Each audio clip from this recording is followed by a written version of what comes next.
parti. Ouais. 3, 2, 1. Action. J'ai l'immense plaisir de recevoir Arthur Chou. Déjà, ce qui est important de dire, c'est que Chou, C-H-O-U-X, c'est son vrai nom. Et plus d'une fois, je me suis dit que si on se mariait, lui et moi, on pourrait nourrir une tribu entière rien qu'avec nos noms de famille accolés. Arthur Chou, il a passé le barreau et puis il a eu un accident de ski un peu sérieux qui l'a fait se poser des vraies questions. Retour de convalescence après 3 mois, il a décidé qu'il ne deviendrait pas avocat, Walou la veuve, Walou l'orphelin. Et qu'est-ce qu'il ferait ? Eh ben, il n'en avait aucune idée, mais il trouverait. Alors, il a bossé chez Sarenza, puis pour une marque de montres montée par son frère, et il est arrivé chez Groupon. Alors, en dehors du fait que c'est là-bas qu'on s'est rencontrés, ça a surtout été un tremplin, et là encore, une prise de conscience de « et pourquoi je ne rejoindrais pas l'entreprise familiale ?» Aujourd'hui, Arthur Chou est CEO de Piscinelle, leader en France des piscines éco-design. Alors les piscines, quand on habite dans le Luberon, ça nous semble un bien essentiel. Mais évidemment, avec tout ce que ça implique en termes de consommation d'eau, on peut se demander quel est l'avenir des piscines et des piscinistes. Arthur a fait appel à la toile pour la conception de la campagne de son tout nouveau produit, une mini-piscine en matériaux recyclés et recyclables qui ne nécessite que très très peu d'eau. Tout à fait. Arthur, bonjour. Bonjour Pénélope. Arthur, je suis très flattée de t'avoir en micro parce que tu ne donnes pas beaucoup d'interviews. Donc, est-ce que tu as accepté de venir au micro dont tisse la toile parce que c'était moi ou parce que tu as enfin décidé de sortir du bois ? On peut dire que... Un peu parce que c'était toi quand même ou j'ai pas le droit de dire ça ? Mais bien sûr, tu as tous les droits. Mais tu veux pas sortir du bois, Arthur Chou ? Mais quel bois ? Moi tout va bien, j'ai pas besoin de courir les plateaux. T'as pas besoin de courir le plateau. Tu penses Non. pas qu'il faut courir les plateaux un peu pour vendre plus ? Vendre plus, pour ça j'ai une merveilleuse équipe. Et après, pour communiquer bien sûr, mais c'est pas comme si on communiquait pas. Je pense qu'on fait le boulot. Après, j'ai choisi une vie d'entrepreneur, pas forcément de rockstar. Aujourd'hui, tout peut se confondre un peu, je suis d'accord. Mais voilà, c'est pas forcément ma nature profonde. Après, je suis pas averse non plus au fait de rencontrer des gens, de donner des interviews. Je le fais régulièrement dans différents magazines plutôt spécialisés ou pas. La dernière grosse interview, c'était Architecture Créée. C'est un magazine dédié aux architectes. Mais c'est pas l'Obs où on tisse la toile. Voilà. Bon, en tout cas, merci beaucoup. Alors, Arthur, on se connaît depuis maintenant une dizaine d'années. Est-ce que ça t'ennuie si, au micro dont tisse la toile, je t'appelle Chou pendant l'interview ? L'inverse me fait bizarre. Très bien. Alors, Chou, dans ce podcast, on commence toujours par un petit jeu. C'est le jeu du « tu préfères ».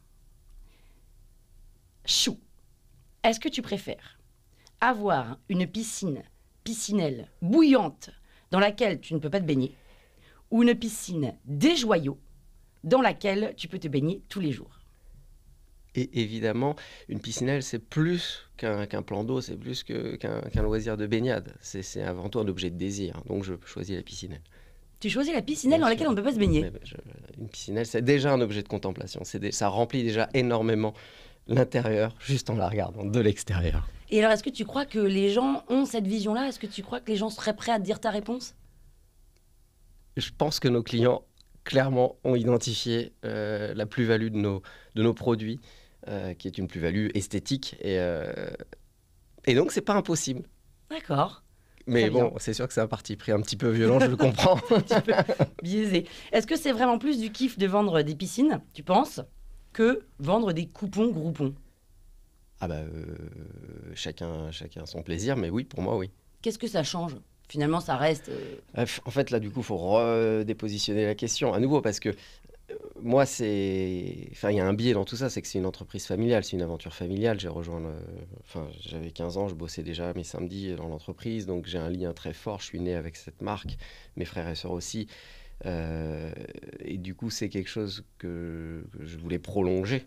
Donc, au-delà de ce qu'on fabrique, c'est une histoire que je voulais vivre pour cette raison-là, pour la raison familiale.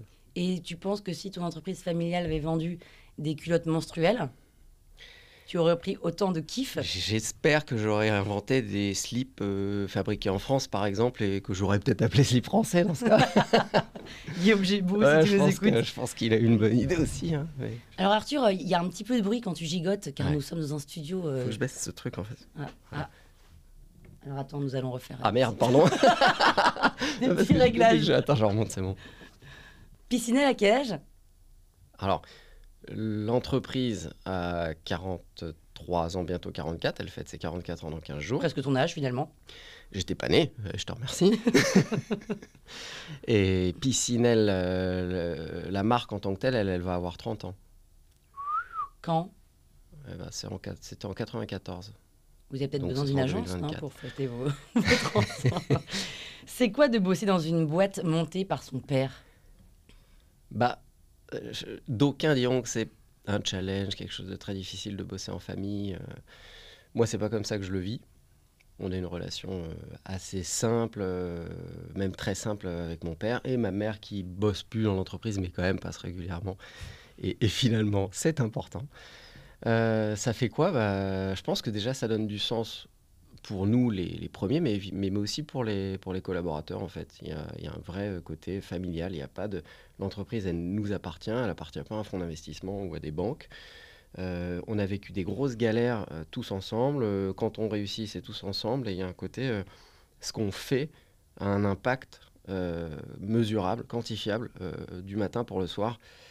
C'est pas une quantité de travail négligeable perdue dans un flux immense. Voilà, ce qui peut être très épanouissant. J'imagine bien que dans des grosses boîtes au CAC 40, il doit y avoir des projets très excitants. Il y a probablement d'autres choses que je connais pas, mais en tout cas, chez nous, il y a ça. Et voilà ce que ça fait, je dirais. Est-ce que ça met la pression un peu? À quel plan? T'as quand même la responsabilité de l'entreprise familiale sur les épaules. Si tu Oui, fais une alors on est merde- passé... Oui. Disons que... Non, ça va. Ah ouais, tu te mets pas la pression. Ton père, il est là de temps en temps, il est encore là. Ou alors, c'est... Peut-être faut que je retourne voir un psy, mais... Parce que la pression, j'ai l'impression que... Elle est tellement dans ce cas intégré que c'est dans le quotidien. Et je pense que je ferais n'importe quel travail, quelque part, je me mettrais une pression, parce qu'après, c'est une question de Autant. caractère. Autant... Si tu fais des mauvais choix, il y a le... si tu fais des mauvais choix, il y a le patrimoine chou qui s'effondre, quoi. Une partie du patrimoine. Non, mais c'est sûr que ça pousse à... On est obligé de pousser la réflexion, quoi. On fait pas n'importe quoi, mais en même temps, je pense que personne fait n'importe quoi. Qu'on soit directement impacté finalement. Oui, bien sûr que ça force à se poser des questions, ça force à mûrir ses réflexions avant d'actionner. En même temps, faut pas rester bloqué par ce poids-là, quoi. Et donc, on est obligé de le dépasser tous les jours, en fait. Donc, Et, et ton père, tu l'appelles papa ou monsieur devant les gens? en fait, par une sorte de stratagème, il n'y a pas de papa comme ça, c'est vrai, c'est bizarre. C'est monsieur ou c'est Bruno? Non, il y a, je sais pas, soit je vais le voir, soit on se retrouve, je suis pas là à l'appeler. Oh, en fait, papa. Ah, tu l'appelles pas comme ça dans le Non, mais workspace? parce que, en effet, mais sinon, je réfère à mon père. Ah, en revanche, pour les autres, tu réfères à ton père. Tout Excusez-moi, à je fait. vais en référer à Voilà. mon père. Ouais. Pas je vais en référer à Bruno. Ou au directeur, au fondateur. Non. Donc tout le monde sait, évidemment. Pour ma mère, parfois, je dis la génitrice. Ou la Mais pour le génie, père- ou la génie. Ou la génie tout court. Ah, et tu dis d'accord, ok. Mais tu n'appelles pas. Mais d'ailleurs, tu n'appelles pas souvent les gens, hein. Tu exagères, quand Non. même. Bah, on avait fait la remarque lors d'une dernière conversation que tu ne m'appelais pas. Oui, pardon. Non, mais j'appelle pas. Ok, je précise. Je t'appelle. Au téléphone. Mais tu n'appelles pas Je les suis gens. pas un mauvais ami Tu non plus. n'interjectes pas. C'est le mot? Interjecter? Je sais pas. Si. Quand tu dis Arthur, c'est une interjection? C'est vrai que je t'appelle peu, Pénélope. Tout à fait, Pourtant, Arthur. ce mot-là, avec le casque et tout, il sonne de ouf. Pénélope. Pénélope. Mais tout comme tu n'appelles pas ton père. Tu peux me faire de la SMR, s'il te plaît? Est-ce que tu appelles ça? Ouais, ok, d'accord. Ouais, c'est super. J'ai un truc à découvrir. Est-ce que vous arrivez à parler autre chose que de piscine quand vous êtes à la maison? Alors, tu n'as plus l'âge d'être vivre chez tes parents, mais Je te remercie. Certains font encore l'amalgame, donc tu vis chez tes parents. est-ce que vous parlez d'autre chose? Ou est-ce que vous appelez pour vous raconter autre chose que de parler de boulot? Oui, mais c'est vrai que dans une conversation, du coup, rapidement, il y a un sujet qui pop. Ça vrille. Mais moi, je le vis pas comme un problème, en fait, à ce stade. Moi, ça fait 10 ans, bientôt 11, on a dit, que j'ai rejoint la boîte. À ce stade, je ne le vis pas encore comme un problème. Et on a des échanges et on fait des choses à côté, en famille, qui n'ont rien à voir. Est-ce que tu as pour ambition d'y intégrer ta future femme et tes enfants? Mais t'es une ouf, toi. Non, c'est une histoire, c'est un hasard, cette affaire. Bien sûr que je suis né dedans et qu'il y a un attachement, mais jamais le plan avait été de travailler pour Piscinelle, en fait. C'est cet accident. Non, ouais, c'est les conséquences de cet accident, c'est-à-dire se mettre à l'entrepreneuriat, tenter des trucs, se mettre dans la start-up, et puis un matin se dire je cherche un boulot, demander conseil à son père, dire j'ai telle et telle piste, et au final, d'un coup, on se dit mais en fait, il y a une autre piste. Et pourquoi pas? Et là, j'ai mis 6 mois. Enfin, on a tous les deux mis 6 mois à se dire ok, est-ce que c'est une bonne piste ou pas? Parce que lui, c'était pas le meilleur moment dans la vie de l'entreprise, c'était un moment un peu compliqué, donc il n'avait pas forcément envie de me faire une sorte de cadeau empoisonné. Et moi, c'est engageant, c'est-à-dire que tu te dis je mets les pieds dans l'entreprise familiale, à la fois ça a du sens, c'est excitant, à la fois dans quoi je mets le doigt et jusqu'où ça va m'emmener. Si je veux reprendre mes billes ou mon indépendance, dans quelle mesure c'est possible? La famille compte sur moi, les employés aussi. Donc c'est pour ça que c'est pas un choix qui se fait comme ça en 2 heures, surtout quand il tombe un peu du ciel comme ça. C'est-à-dire, c'était pas dans le plan, on n'est pas dans une famille. On n'est pas une famille de châtelains, j'en sais rien, où il y a une famille, une entreprise qui se passe de génération en génération. C'est absolument pas ça. On n'est pas dans dynastie quoi, ou dans succession. Non, on est sur un créateur d'entreprise qui a 23 ans à monter sa boîte et qui, donc 30 ans plus tard, un de ses enfants qui se dit, voilà, pourquoi on ne bosserait pas ensemble, mais ça pourrait très bien s'arrêter demain, et puis voilà. Et chez les Choux, vous êtes 4 enfants. Tu es le deuxième. Mais en fait, c'est une thérapie, cette affaire, je savais pas. Mais c'est bien parce que j'ai pas bien creusé ce sujet, donc c'est bien. Tu es le deuxième de ta tribu. Ouais. Pourquoi c'est toi? Donc c'est un premier garçon. Je sais toi, pas si je peux répondre à cette question utilement. Je peux essayer, mais c'est-à-dire le premier, il a 10 000 bornes, les deux autres sont à 6 000 bornes en moyenne. Ils le sont, mais il y a 11 ans, ils ne l'étaient pas forcément. Ou ils l'ont choisi plus tard ou...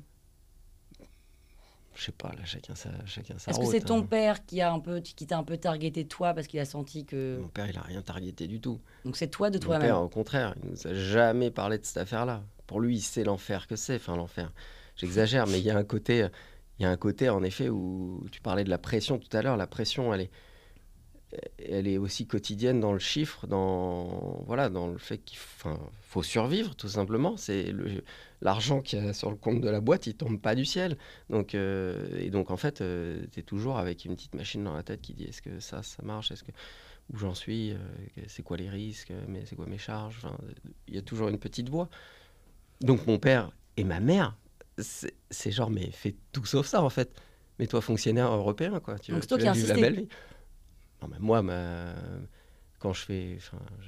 Moi, à un moment donné, un peu plus jeune, il y a 15 ans, en gros, j'ai regardé les entrepreneurs comme les gens qui étaient vraiment la genèse de la création de valeur. Et quand j'avais le choix, quand j'étais à 2 doigts d'être avocat, j'ai trouvé plus intéressant de ne pas venir me greffer à la génération de valeur qui a été faite par autrui et en venant régler les problèmes des autres toute la journée, j'ai préféré me dire ok, je vais essayer d'apporter ma pierre à l'édifice et moi générer de la valeur pour la société. Et voilà, donc je vais essayer de réfléchir et m'orienter vers de l'entrepreneuriat. Et puis 10 ans plus tard, je me dis tiens, finalement il y a quand même une entreprise qui existe, elle est porteuse de sens pour moi. Et là c'est parti pour encore 10 ans? J'en sais rien. J'en sais rien bien. Enfin, c'est pas parti pour s'arrêter demain. Au contraire, il y a plein de projets. C'est hyper vivant. Il y a plein de trucs à faire. Il y a des nouveaux produits qui sortent. Le marché, il est flippant, mais je pense que c'est pareil sur tous les marchés. Il n'y a pas un marché où on est au repos et on peut se dire c'est bon, j'ai gagné la course. La course, c'est tous les matins. C'est tous les matins. Faut réfléchir à un truc nouveau, à comment on réorganise, comment on est plus performant, comment on sert mieux nos clients. Voilà, pour que ça puisse perdurer. L'entreprise, au début, quand elle a été créée, elle fabriquait des abris de jardin en bois. Et après, direct la piscine? Bah non, ensuite, elle a fabriqué des maisons, des chalets, plein de constructions en bois. Après, mon père a inventé les piscines en bois. Et puis aujourd'hui, on ne fabrique plus de piscines en bois.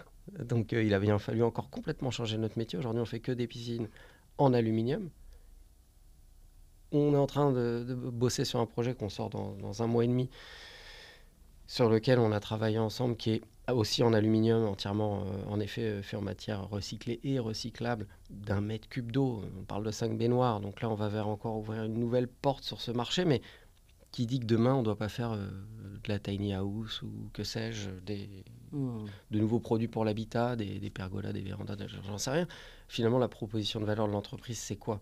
C'est d'apporter de l'esthétisme et un certain art de vivre à ses clients. Ça peut se matérialiser à travers plein de produits. Aujourd'hui, on est sur la piscine, mais hier, on était sur l'abri de jardin et demain, je ne sais pas. Et il faut garder ça en tête, parce que sinon, une entreprise, à part d'avoir trouvé le pétrole, en gros, il faut qu'elle fasse évoluer ses produits.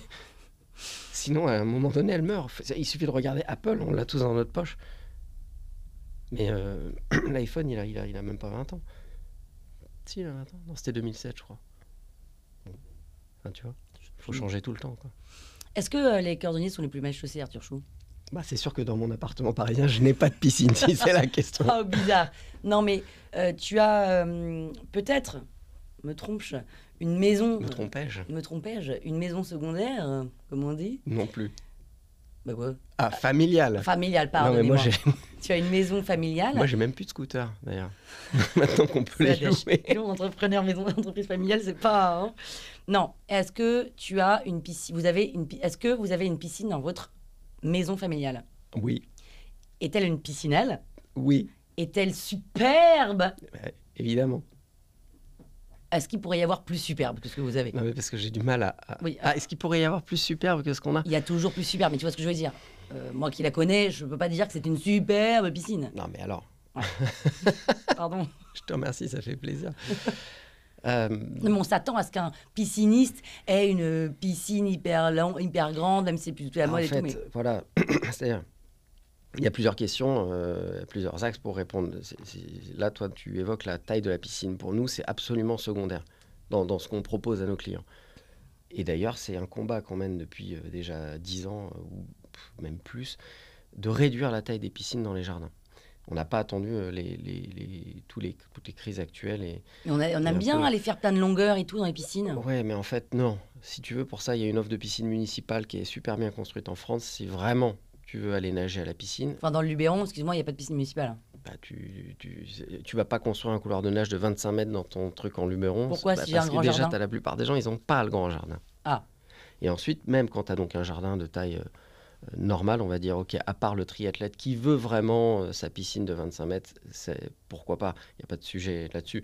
Mais nous, en tout cas, ce qu'on fait, et c'était avant d'être d'un point de vue écologique, où il se trouve que c'est ce qu'il faut faire, mais déjà d'un point de vue de l'esthétique, du design, ça sert à rien de balancer des mètres cubes et des mètres cubes d'eau dans un jardin, il faut réfléchir en termes d'intégration, d'harmonie avec la maison, avec les matériaux, de proportion de circulation, de l'espace autour du bassin qui est l'espace où on va vivre. On ne passe pas sa vie dans le bassin, on passe sa vie à côté et il se trouve qu'on se baigne aussi, mais qu'un espace, il peut y avoir un espace suffisant sans avoir un espace démesuré. Et pendant longtemps, les gens ou les fabricants ont plutôt axé sur le fait il faut une grande piscine. Mais en fait, c'est pas... Mais d'ailleurs, Arthur Chou, t'es pas vraiment un fabricant, t'es un designer de piscine. Ouais, on va plus loin que juste fabriquer, parce qu'en effet, c'est juste, il y a des gens, ils fabriquent, et ils n'ont pas la relation au client final. Donc ils ont des usines, ils ont des distributeurs, et ils fabriquent pour ces distributeurs, et ils ont des retours d'informations qui sont plus longs entre le client final et nous. Moi, mes commerciaux, je les ai régulièrement en ligne,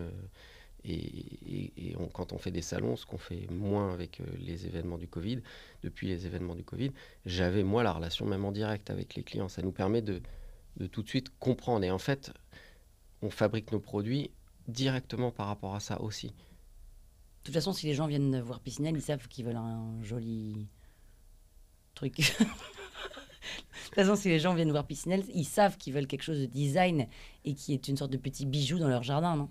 Bah ouais, c'est plutôt bien résumé. Jardin ou ailleurs d'ailleurs? T'en fais des piscines intérieures? On fait jardin, on fait de plus en plus de toits de terrasse, donc c'est des petits volumes. Oui. Piscine d'intérieur, c'est vraiment Bon, nous, on n'est pas très présents sur... Mais c'est une niche, quoi. C'est un Parce que les toits terrasses, c'est pas une niche. Si, les toits terrasses, c'est une niche, mais sur laquelle, finalement, c'est de la piscine d'extérieur. Il n'y a pas du tout toutes les mêmes contraintes à gérer. Très bien, donc nous sommes allés dans la rue, Arthur Chou, demander aux gens s'ils connaissaient Piscinelle. Piscinelle? Non, Piscinéa? Jamais entendu parler. C'est pas une marque de piscine, de constructeur de piscine. Non. Non. Non. Non, top of mind, 0. Hein. Là, pas bon du tout. Non. Non. Non. Non. C'est à Paris? Je connais pas. Je connais pas du tout. Pourtant, vous êtes quand même connu, ou pas? Bah, est-ce un problème, ce micro-trottoir? Non, Est-ce que ces gens ont un projet piscine? a priori, peut-être pas, mais peut-être. Faudrait demander, parce qu'en fait, nous, on est une entreprise familiale avec des moyens familiaux. Comme on l'a dit, il n'y a pas de fonds d'investissement chez nous. Donc, on a essayé d'avoir une communication la plus ciblée possible. Et je pense que quand les gens ont un projet piscine, ils vont tomber sur nous. Mais on n'a pas de stratégie de notoriété, on n'a pas les moyens aujourd'hui d'avoir cette stratégie de notoriété. Et là, quand j'entends ça, ça crée pas forcément de frustration. Et je pense qu'il y a plein de super belles marques que je ne connais pas. Et lorsque je vais m'intéresser à tel ou tel sujet, je vais tomber sur elles parce que ce sera le moment pour moi. Alors, on allait leur demander quelle marque de piscine ils connaissaient. Piscine des joyaux, c'est tout. Des joyaux. Des joyaux. Ah, des joyaux, ouais. Des joyaux. Des joyaux. Des joyaux également. Aladin. Intex. Piscine Plus? Des joyaux? Ouais, la marque des joyaux, j'en ai beaucoup entendu parler, ouais. Waterer? Des joyaux? Des joyaux piscine. Des joyeux. Non, à part des joyaux, je connais pas. Donc, voilà. Des joyeux. Il y en a même qui dit des joyeux. Ouais. Alors et pourquoi est-ce que les gens connaissent? Parce que moi, je confonds, tu sais. Alors, est-ce que c'est un rapport des joyaux et le navigateur? Oui, ça n'en a aucun. Et pourtant, je D'ailleurs, pense je crois que ça s'écrit pas pareil. Ah bon? Mais j'ai l'impression que les gens font cet amalgame, non? Oui. Oui. Oui, mais donc oui, des joyaux à la stratégie opposée. Ils ont une vraie stratégie de notoriété. Et puis c'est la marque fondatrice qui a inventé la notion de piscine familiale, qui a un peu conceptualisé le truc. Et donc c'est très bien. C'est une super locomotive pour la profession parce que grâce à eux, on a une idée du fait qu'il y a un marché de la piscine finalement. Après, c'est intéressant. Il y a quand même une personne que vous interviewez qui cite Intex, Oui. qui finalement est le premier vendeur de piscines au monde. Ah, Ces petites piscines en plastique qui sont pas forcément grandes, mais il y en a aussi des modèles un peu plus grands. Voilà, et là, c'est un peu... Bon, on mélange des chiffons et des torchons, quoi. oui, en fait, le problème, c'est que le piscine, c'est un mot qui, légalement, englobe énormément de choses. Voilà, ça va de la super piscine du Ritz à la piscine Intex, qui est en rayon chez Carrefour. Très bien, Chou. Alors, ok, les gens T'as disent... du café? T'as du café dans ton studio? Oui, mais là, pendant ça va faire du bruit et tout. Ok, d'accord. Pardon. Tu veux quoi? Tu veux un café? On peut descendre en chercher Non, un. c'est pas ça, j'ai du mal à me réveiller. Non, mais vas-y. non, c'est bon. Non, Il y a une ardoise en bas. Je pensais qu'il y avait une machine là. Quel genre de café? Non. Non, mais Quel genre de café tu veux? Un café normal. Espresso, serré, pas serré? Normal, expresso, ouais. Expresso. Expresso sucré. Pas sucré. Non, mais je voulais pas déranger quelqu'un, c'est bon. Ça me fait plaisir. Mais tu pensais que le café arrivait comme ça sur la table? Non, mais je pensais qu'il y avait une machine là, j'ai pas regardé, j'ose pas. Il y a une machine derrière. Voilà. Et bon. Ça aurait pu. Merci Camille. Bon, pardon. Alors bon, les gens disent des joyaux, très bien. Ils disent ne pas connaître Piscinelle. Ok, mais pardon. Tout le monde connaît Piscinelle sans le savoir. Pourquoi, Arthur Chou? Exact. Pourquoi? Parce que Loana a pécho Jean-Édouard dans une piscinelle. C'est vrai. Pouah. C'est vrai. C'était la piscine du loft. C'était la piscine du loft et ça, c'est sûr que ça a contribué à ce moment-là à faire exploser le produit, quoi. Parce que d'un coup, le produit a été vu à la télé, la marque, je sais pas comment les gens font. Dans le générique à la fin? Ouais, dans le générique, en tout cas, ça a été très identifié et du coup, ça a plutôt... Vous avez vendu beaucoup de piscines à la suite de ça? Il y a eu un double phénomène d'accélération sur le produit qu'on proposait à l'époque, qui était du coup une piscine en bois. Et en fait, il y a eu aussi un phénomène de développement de concurrence folle et qui a abouti finalement à ce qu'on est aujourd'hui, c'est-à-dire qu'on a tout changé. On est devenu aujourd'hui un fabricant de piscines haut de gamme, tourné vraiment vers le design, avec des matériaux qui n'ont plus rien à voir que de l'aluminium. Donc il y a un matériau recyclable qui est non ferreux, qui ne se corrode pas. Enfin, il y a énormément d'atouts à ce matériau. Et donc en fait, finalement, tout ça, c'est une longue histoire. Et Loana et Jean-Édouard, ils ont constitué une petite brique dans l'histoire de cette entreprise. Et vous aviez payé pour être dans le loft? Non. C'est un partenariat, une collab, quoi. C'était, ils avaient besoin d'une piscine. Ils nous ont demandé, on leur a fait. Et pourquoi vous l'avez fait? Moi, je dis ça, j'étais pas dans l'entreprise à l'époque, évidemment. Et vous vous êtes dit que vous alliez avoir une belle vie derrière? Ah non, mais on est à 20 bornes, même pas, on est à 15 bornes de l'usine. C'est ce qui est aussi incroyable, hein. L'usine est à 15 bornes de la Porte de la Chapelle, de Paris. Oui, et donc, en fait, tous les studios de la Plaine Saint-Denis font appel à vous.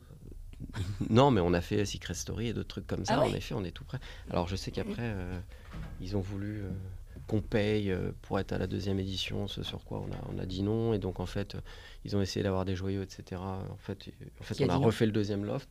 Ouais. Et puis voilà. Mais après, ça s'est arrêté parce que d'autres ont pris le truc et que c'était très bien. Que se passe-t-il, Arthur? Je suis ravi, j'ai un café qui arrive, ça c'est le bonheur, merci beaucoup. Avec un petit carré chocolat. En plus, ouais, franchement, là, le petit topping. Quelle star, si tu as le droit de le dire, alors je sais, RGPD, tout ça, mais quelle star se baigne dans une piscinelle? Alors, je peux pas. Allez. Non. Moi, j'en connais des noms, j'ai pas le droit de les dire, je préfère que ça vienne de toi. Ouais, mais je pense que personne n'apprécierait. Bah pourquoi ils s'en foutent? On a une belle clientèle, et qu'ils soient des stars ou pas des stars, on s'en occupe de la même manière, mais il se trouve qu'en fait, on a quelques personnes, en effet, du showbiz, ou du sport, ou de milieux comme ça. Pourquoi ils n'apprécieraient pas qu'on sache qu'ils ont une piscine ou une piscinelle? C'est pas forcément une information qu'on a envie de partager, ça, c'est assez intime, c'est son chez-soi, son art de vivre à soi, sa famille. On n'a pas forcément envie que tout le monde sache ce qui se passe dans notre cocon. Donc on ne saura pas. On ne saura pas si Emmanuel Macron a une piscinelle. Non. Non, il n'en a pas ou non, on ne saura pas? Non, vous ne saurez pas de ma voix. Emmanuel Macron a donc peut-être une piscinelle chez lui. Emmanuel ou sa famille, peut-être. Ou sa famille. Ou ses amis. Ou ses amis. Ou ses ministres. Ou ses ministres. Ou son peuple. Et son peuple. Ça, c'est sûr. Tu connais le pourcentage des personnes qui font l'amour dans une piscine?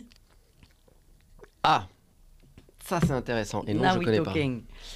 70%, toutes nations confondues, confient avoir déjà pratiqué le sexe. 71% en France. On est un peu au-dessus de la moyenne, c'est ce que tu viens de dire. Que la moyenne des nations confondues, quoi. Ouais, c'est ça. C'est dingo quand même. À quelle fréquence? J'ai pas étudié l'étude Nielsen ou je sais pas quoi. Est-ce que tu savais que le préservatif allait sous l'eau?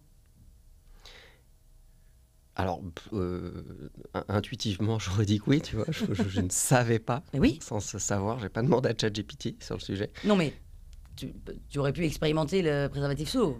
Mais t'es un pisciniste. Mais bon, donc je peux confier aisément que je fais partie de ces 70%. Très bien. Ça, c'est normal, on fait des études de produits au bureau, il faut... tester.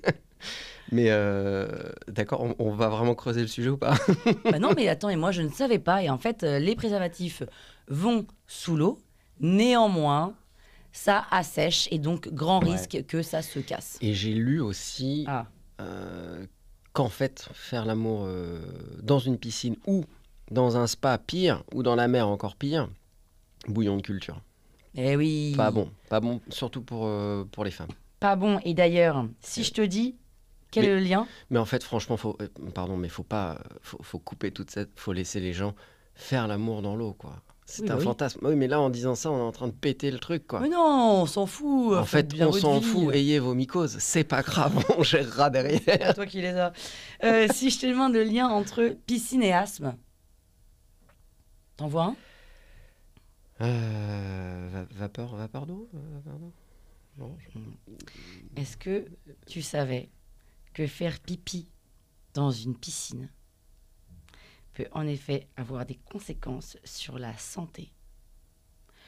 L'acide urique présent dans l'urine se mélange au chlore pour former des composés toxiques à l'origine de troubles respiratoires, comme l'asthme.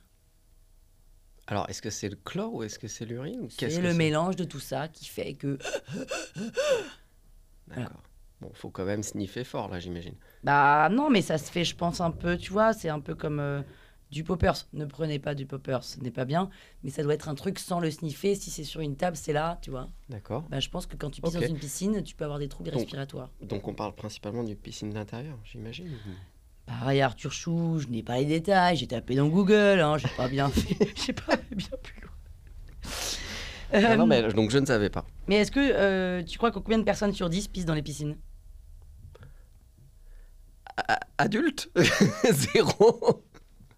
Bah, Non, mais zéro, attends. zéro, Arthur, non. Non, mais attends, des enfants, je veux bien. Des adultes. Alors, nous sommes 1, 2, 3, 4, 5 personnes dans ce studio. Donc, je vais demander à la voix. Richard, est-ce que tu fais pipi dans les piscines? Attends, il n'y a pas de jugement. Non, bien sûr, bien sûr. Richard, est-ce que Chacun ça fait comme t'arrive il de veut. pisser dans les piscines? Non? Non. Non. Non, non, pas du tout. Tu vas dans la douche avant? Aux toilettes avant? Avant d'aller à la piscine et que tu as envie d'aller aux toilettes, tu vas aux toilettes? Bah ouais, bien sûr. D'accord. Camille? Pareil, je sors. Tu sors. Allez, Raph?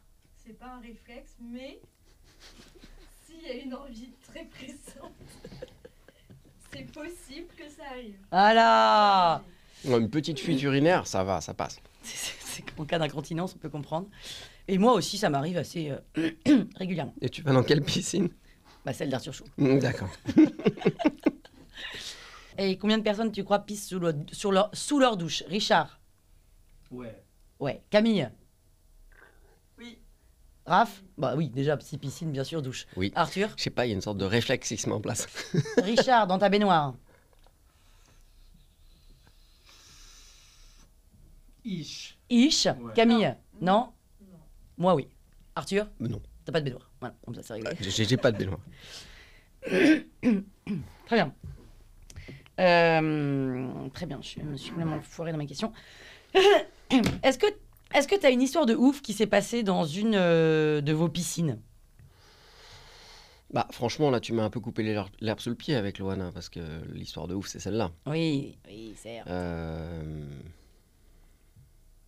Je réfléchis, mais là... On t'a pas raconté qu'il s'était passé un truc de fou et tout? Là, il y a eu un tournage récemment pour une pub Bourgeois. Ouah, cet épisode n'a pas été sponsorisé par Bourgeois. Mais si vous voulez me Non, donner de l'argent, n'hésitez pas. j'ai pas encore vu les images, mais c'est une piscine qui a une vue incroyable sur la Tour Eiffel, et du coup, je crois que le spot leur a bien plu. Et donc, ils ont tourné, là, il y a pas longtemps. Trop bien. Bon, c'est pas une histoire incroyable, Non. mais c'est une petite C'est histoire. assez classique, finalement. Oui, c'est assez classique. Alors, on va éviter, ok. Non, ok. C'est quoi la piscine la plus ouf que vous ayez vendue? Alors, définition de ouf, c'est toi qui vas me le dire.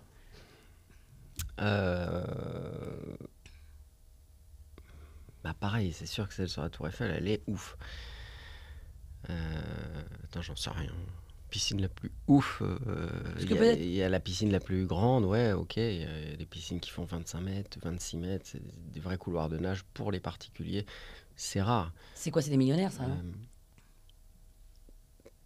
Je leur ai pas demandé, mais je pense... Pardon. Je leur ai pas demandé, mais je pense qu'en effet, ils ont pas de problème d'argent, mais c'est pas... Et justement, c'est quand même un peu niche, les gens qui achètent des piscines, parce que c'est cher une piscine, non? C'est ce qu'on dans l'inconscient collectif. Alors, non, c'est pas niche du tout. Enfin, ça Mais c'est cher. Ça fait vraiment partie des idées reçues. Aujourd'hui, le produit piscine, c'est pas un produit qui est exclusivement destiné aux gens qui ont beaucoup d'argent. En fait, aujourd'hui, c'est un produit qui est aussi bien ouvrier, employé que cadre sup, quoi. Ah oui. Ah oui, il y a une offre, mais c'est un marché extrêmement profond. Il y a une entrée de gamme, milieu de gamme, haut de gamme. Oui, mais alors tes piscines à toi? Alors, mes piscines à moi, on se positionne plutôt sur du haut de gamme. Donc c'est du CSP+, qui achète tes piscines? Globalement, ouais. Plus. Plus. Q+. Ouais. Arthur Chou, tu as fait appel à la toile pour la campagne d'un nouveau produit. Tout à fait. Je suis plus du tout dedans. Attends, faut que je revienne. J'ai trop chaud, j'ai un truc. Qu'est-ce qui se passe? T'as besoin de dire des choses? Non, pas du tout. Tu peux dire d'autres choses? C'est pas ça. Est-ce qu'on peut servir de l'eau à Ouais. Arthur Chou, s'il vous Je suis plaît? sorti 2 minutes, ça va me faire du bien de me faire Non. juste un peu d'eau. et puis, ouais. Qu'est-ce qui se passe, Chou? Je sais pas. Tu vas tourner les pommes? Non, mais je sais pas, j'étais. Ouais, trop chaud et puis tout. Ah bon? C'est mes questions qui te déstabilisent? C'est vrai qu'il y a eu un long moment là sur. C'était des questions préliminaires finalement. Ah, drôle. Merci pour le café, c'est sympa. Alors, on y retourne. Excuse-moi. Alors, pardon. Et toi et moi, ça fait longtemps qu'on se connaît. On est copains. T'as fait appel à la toile. Piscinelle a fait appel à la toile. Ça fait quoi d'être le client d'une pote? Bah, c'est chouette. Enfin, ça fait quoi d'être le client d'une pote? La réponse peut être rien. En fait, j'appréhendais pas. C'est-à-dire que moi, je me suis dit, bon, bah, c'est cool, on a une relation. Je sais que Pénélope est extraordinaire. J'ai un nouveau produit à lancer. J'ai besoin qu'on réfléchisse ensemble. Ça m'aidera à réfléchir. Ça marche, c'est bien. Ça marche pas, on va pas en faire un drame et on passe à la suite. D'ailleurs, est-ce que j'ai été extraordinaire? Pas tant que ça. Je pense que le projet était compliqué. C'était quoi le projet? Et du coup, pour trouver l'axe, c'était pas simple. Donc, le projet, c'est Piscinelle a dans son ADN d'innover. Et il y a déjà une dizaine d'années, on a été les premiers à lancer des bassins de 10 mètres carrés. Donc, à l'époque, considérés comme des bassins, des micro-bassins qu'aucun fabricant ne voulait fabriquer. Et en fait, aujourd'hui, c'est un produit, on fait en gros 50% de nos ventes avec des piscines qui font 10 mètres carrés ou moins. C'est devenu une part de marché énorme, tous les fabricants aujourd'hui font ça.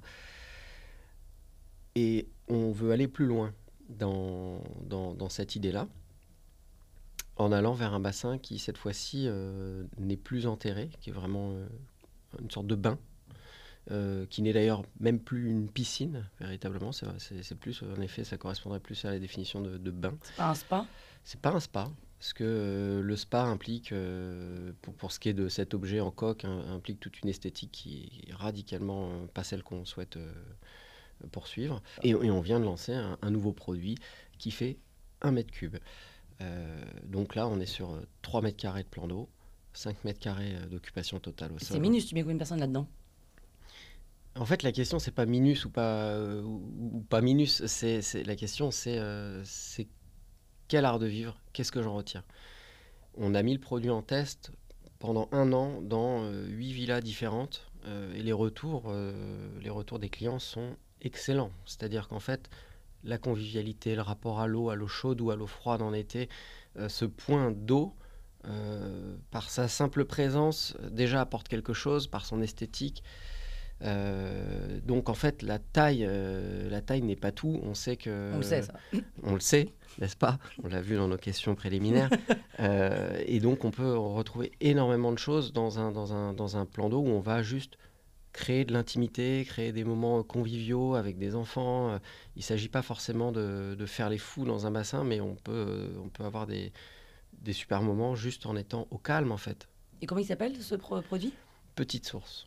Petite source. Petite source, tout à fait. Très bien. Et ça marche bien? Ça fonctionne très bien. On a un bon lancement qui est effectué sur toute la France. Le produit est commercialisé à la fois par une force de vente qui est extrêmement expérimentée sur tous les projets piscines, toutes les implantations, etc. Et on a aussi une vente qui s'effectue en ligne avec du conseil à distance. Voilà.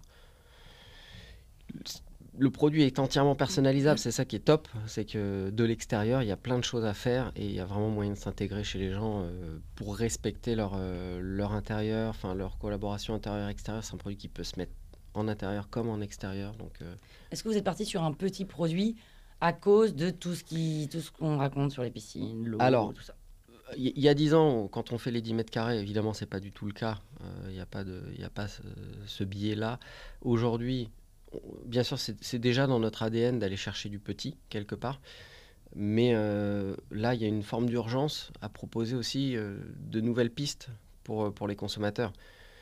Et donc oui, il y a un biais et à de se dire, ok, il y a eu quand même des épisodes de sécheresse, voilà, on a tous été au courant, il y a eu une forme de piscine bashing aussi.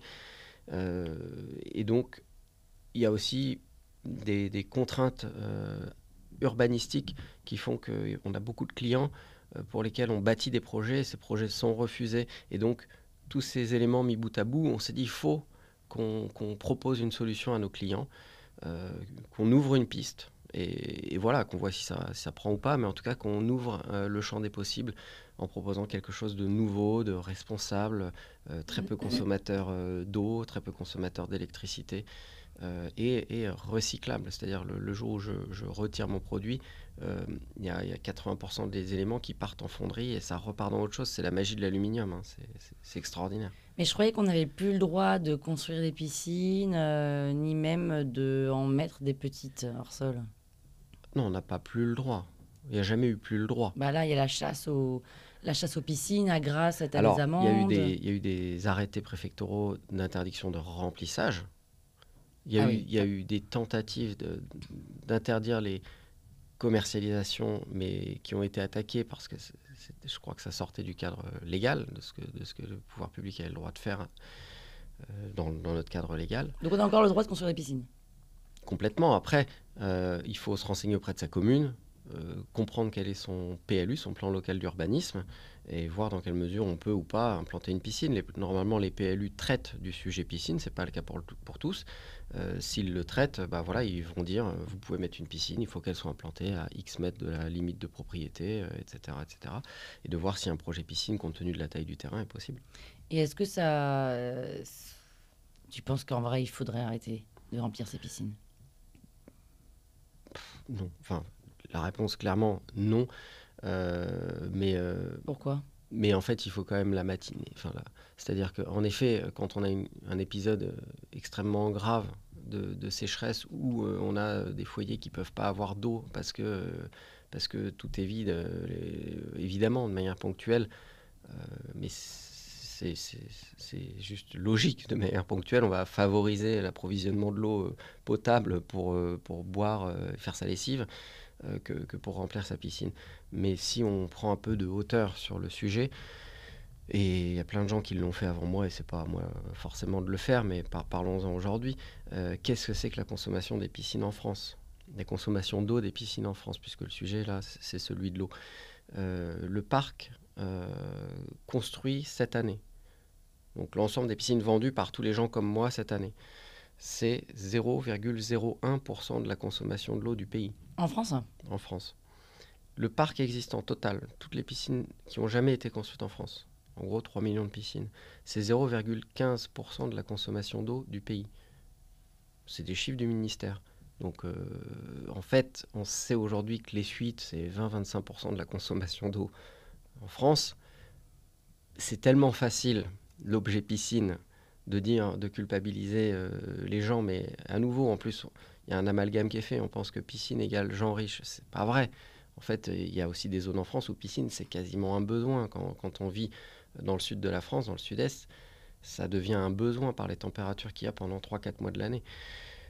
Donc c'est un objet facilement diabolisable, en fait. Mais si vraiment on s'intéresse aux chiffres, alors si on est un peu sérieux, le vrai sujet, il n'est pas sur le 0,15% de consommation d'eau, il est plutôt sur le 20%, puis sur les sujets de l'agriculture. Et après, si on redézoome encore, le sujet du dérèglement climatique, puisque c'est celui-ci au fond, ça fait des grosses épaules à la piscine pour le porter, je trouve. Et tu crois quel autre sujet il y a avant la piscine? Sur l'eau. Là, je suis pas sûr que ce soit moi d'en débattre. Sur l'eau, ouais. Sur l'eau, on vient d'en parler, je pense que... Mais qu'est-ce qu'on peut killer avant la piscine? Juste investir un tout petit peu sur l'entretien de notre réseau, notre réseau de distribution, quoi. Je pense que en un petit peu d'investissement là-dessus, si on économise ne serait-ce 1%, ce sera déjà 10 fois plus que de s'occuper de re-remplir de terre toutes les piscines en France. Voilà. On économise, c'est fou. Et donc quoi? Donc l'avenir des piscinistes L'avenir, alors, de toute façon, ça ne nous empêche pas... Enfin, évidemment, on se pose des questions, c'est pour ça qu'on sort ces produits-là, c'est pour ça que quand on regarde les équipements, les produits, je parle de la petite source, les équipements d'un local technique piscine aujourd'hui, c'est formidable, c'est-à-dire que ça consomme 10 fois moins qu'il y a 15 ans, quoi. Donc on est dans ce mouvement d'écologie. Et clairement, tous les fabricants auxquels moi j'achète du matériel, des pompes, des filtres, des électrolyseurs, etc., se posent ces questions et sont hyper actifs. Et on n'a pas attendu les sirènes de l'été 2023 pour bouger, en fait. Donc toute la filière est en mouvement. Et du coup, l'avenir de la piscine, c'est le même que celui de toutes les industries, c'est-à-dire de prendre en compte le milieu dans lequel on évolue et d'essayer de faire des choix qui permettent une durabilité dans tout ce système, quoi. Mais on les prend en grippe parce que c'est facile, quoi. Oui, c'est sûr que c'est facile, médiatiquement ça sonne bien, c'est un bon exutoire. Voilà. On allait demander aux gens dans la rue ce qu'ils pensaient de la piscine. Les piscines, c'est la vie. Pour. Des piscines avec beaucoup d'eau. Pas fan, ça consomme de l'eau assez inutilement, mais après c'est cool pour les familles. Pour. Totalement pour. Je suis pour. Contre, je pense qu'aujourd'hui c'est assez aberrant de remplir des piscines personnelles pendant des épisodes de sécheresse. C'est pas très écolo, c'est vrai, mais on est bien tranquille chez soi plutôt que d'aller à la piscine. Ouais. Je suis contre les piscines, pas la mienne, mais celle des autres. Non, sujet réserve d'eau, en ce moment, c'est pas très à la mode d'avoir une piscine, ouais. L'usage de l'eau, il y a de moins en moins d'eau, et donc mécaniquement, il y aura de moins en moins d'eau pour remplir les piscines. Enfin, on va la boire, cette eau, au lieu de la mettre dans les piscines, quoi. Ça va disparaître. 50-50, quoi. Ouais. Enfin, sur notre échantillon. Je te prie, Arthur, pose ton téléphone. Pardon. Tu as quelque chose à dire sur ce micro-trottoir? C'est drôle, celui qui dit celle des autres et pas la mienne. Ouais, c'est génial. J'aime bien l'évidence avec laquelle certaines des personnes répondent. Bah oui, moi, évidemment, en tant que professionnel de la piscine, je ne peux pas m'exonérer de tous ces raisonnements et je dois les avoir en tête. Et donc, je me crée aussi un biais à moi-même. Et quand j'entends le kidam à qui on demande « tu penses quoi de ça ?» je vois aussi qu'il y a une naïveté avec laquelle, en fait, le besoin, l'envie, elle est très vivace. Et c'est une énorme force sur notre marché. C'est qu'en fait, c'est un produit de rêve, c'est un projet pour les gens, c'est un projet de famille, c'est un aboutissement dans une vie, et donc c'est porteur de plein de valeurs ultra positives en fait, et ça crée ça fait une demande extrêmement solide sur le marché, c'est-à-dire que bien sûr le marché de la piscine il peut avoir des énormes crises parce que c'est un peu le dernier maillon de la chaîne budgétaire, c'est-à-dire que quand il y a une crise, on va sacrifier facilement la piscine, mais l'envie, elle est chez les Français, elle est redoutable. Elle est très, c'est dans notre culture, quoi. Et c'est un vrai axe de développement de l'outdoor, de l'art de vivre. Donc, on va dire que les fondamentaux de ce point de vue-là, ils sont excellents.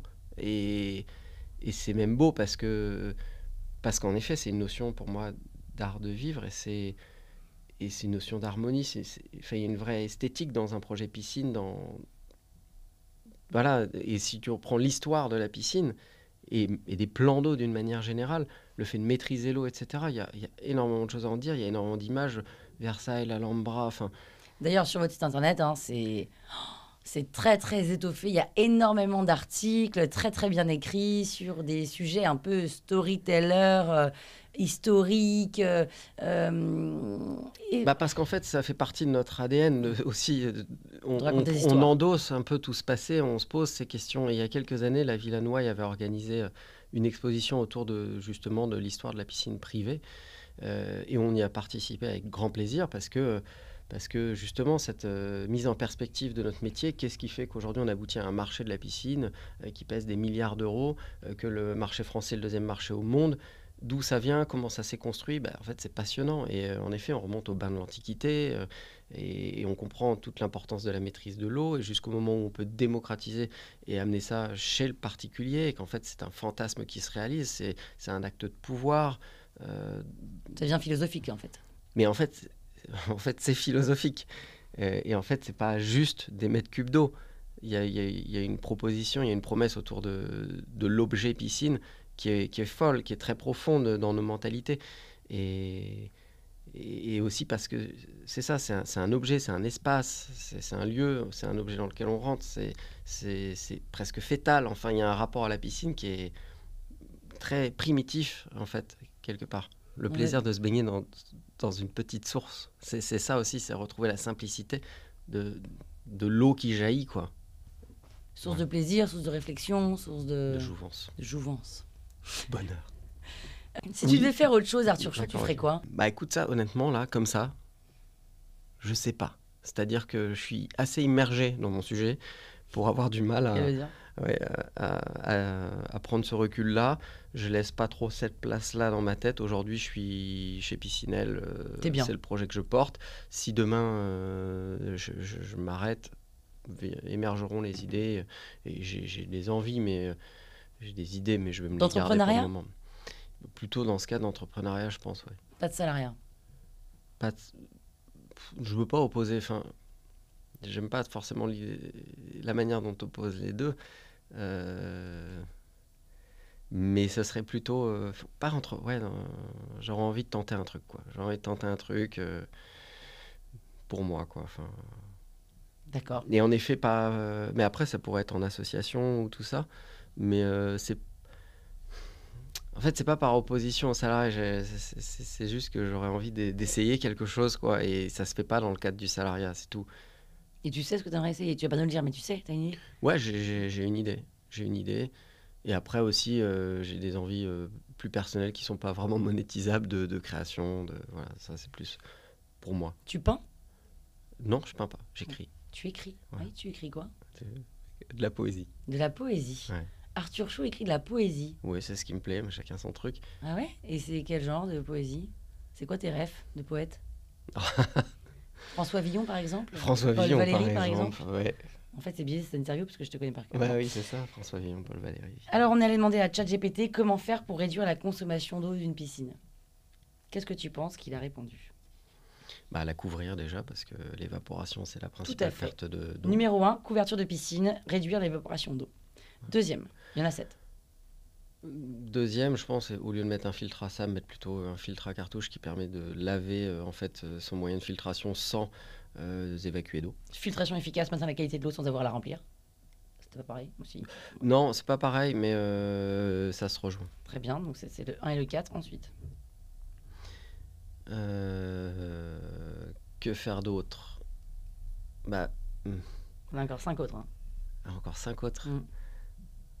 Alors, ah non. Parce que là, c'est de l'eau, hein, seulement de l'eau. Hein. Pas de l'électricité. Non. Éviter de faire des bombes. Tout à fait, mais tout à fait, Arthur Chou. Éviter les jouets d'eau et ne pas laisser les tuyaux ouverts. C'est ce qu'il appelle une utilisation responsable. Ouais. Encore 4? Relou, ChatGPT. Il est bon, on peut pas faire de voler dans l'eau. Alors, quoi d'autre pour éviter de perdre de l'eau? Contrôler qu'il n'y ait pas de fuite dans le réseau. Une maintenance régulière, finalement. C'est-à-dire, éviter les fuites, tout ça. Exactement. Contrôler les niveaux d'eau, ne pas la faire déborder. Aussi, mais c'est-à-dire ne pas la faire déborder, c'est les jeux d'eau, sinon tu vas avoir du mal à la faire contrôle déborder. Du niveau d'eau et... non, en gros, quand tu sors le tuyau, ok, on la fait pas déborder, on ferme quand tu la re-remplis. Oui, si, bien sûr, ok. Et 2 autres?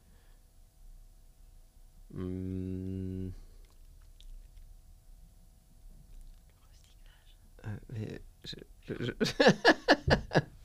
recyclage. Bon, là je vais être pendu. Là. Mais quel recyclage? Le recyclage de l'eau, purifier l'eau pour la réutiliser ensuite. Oui, mais si... Mais... Ah non, mais attends, là tu me parles de... Là c'est quand tu vides ta piscine alors. Écoute, je te lis ChatGPT, Arthur Chou. D'accord, oui, bon, il faudrait que j'ai un échange avec lui, je suis pas tout à fait d'accord. Et disons que dans ce cas, oui, c'est-à-dire que si tu veux vidanger ta piscine pour X ou Y raison, en effet, aujourd'hui, il existe des solutions pour rendre ton eau réutilisable et arroser avec. Et dans ce cas, oui, mais c'était pas la question posée. Bon, très bien. ChatGPT fait des digressions. C'est et ça. Le dernier point, alors là, j'ai pas bien compris. Choix de plantes près de la piscine, plantes qui nécessitent moins d'eau pour l'arrosage. Quel rapport avec réduire l'eau de la piscine, bah, il faut que tu prennes des plantes qui nécessitent moins d'eau. Parce que tu arroses en fait tes plantes près de la piscine avec l'eau de la piscine d'habitude. Non, Avec de l'eau chlorée. Non, je pense que là, il a fumé là. Il a voulu en mettre une 7e histoire de. Ouais, il étend un petit peu D'accord. le domaine de la question, enfin de la réponse. Arthur Chou, là, il est en défocus, ça fait presque 1 heure. On va bientôt terminer. Est-ce que Arthur Chou, tu veux profiter de l'audience dont il se la toile? Incroyable audience. Et qualitative. Voilà. Et pour dire quelque chose sur la piscine. Ou pour dire quelque chose tout court. Oh putain, le blanc, t'as vu Tout le monde fait un blanc, hein, je te rassure. Tout le monde réfléchit, se dit est-ce que je dis de la merde, est-ce que je dis non, je peux jamais dire non, c'est comme un entretien, genre est-ce que vous avez des questions? Non. Mais t'as le droit de dire non. J'ai envie de dire kiffez votre aventure personnelle, c'est tout. Voilà, c'est-à-dire moi aujourd'hui c'est la piscine, c'est l'entreprise familiale, c'est ça. Alors là, Arthur Chou, vous avez allumé votre téléphone. Ah, tu vois, c'est un rappel. Ouais. Je n'avais pas pensé à celui-ci. J'ai mis en mode avion, mais le rappel, lui, il sonne quand même. Ouais, je dirais ça, moi, aujourd'hui. C'est ça, c'est l'entreprise familiale, c'est du coup la piscine. Mais chacun son petit bout de chemin personnel et essayer de kiffer ça. J'ai pas de réclame à faire particulière sur la piscine. Je pense que quand les gens ont un projet, ils nous trouveront, c'est tout. Est-ce qu'il y a que les piscinistes qui disent le mot réclame? On va terminer par mon jeu préféré, la boucle est bouclée, le jeu du tu préfères à nouveau. Arthur Chou, tu préfères que cet épisode ne sorte jamais alors qu'il est génial, ou qu'il sorte mais que personne ne l'écoute jamais?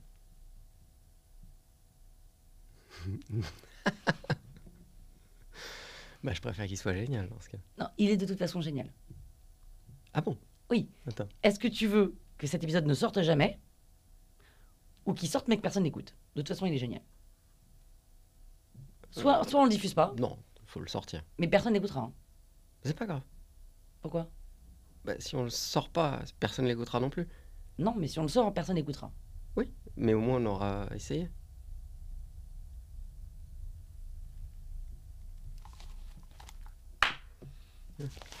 Quoi?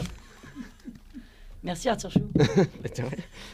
On aurait essayé, mais en même temps, si on sait que personne n'écoutera. Bah, c'est comme un livre que tu aurais écrit. Ouais, tu peux le Il est génial. Ouais. Tu le sors pas, personne le trouvera génial. Tu le sors, personne le lit, personne l'a trouvé génial non plus. Ouais. Mais au moins, tu t'es donné une chance que quelqu'un un jour tombe dessus et se dise putain, mais ce type avait un truc à dire de génial. Voilà. Et peut-être que le type, il arrivera dans 200 ans, se dire, mais c'est quoi ce truc?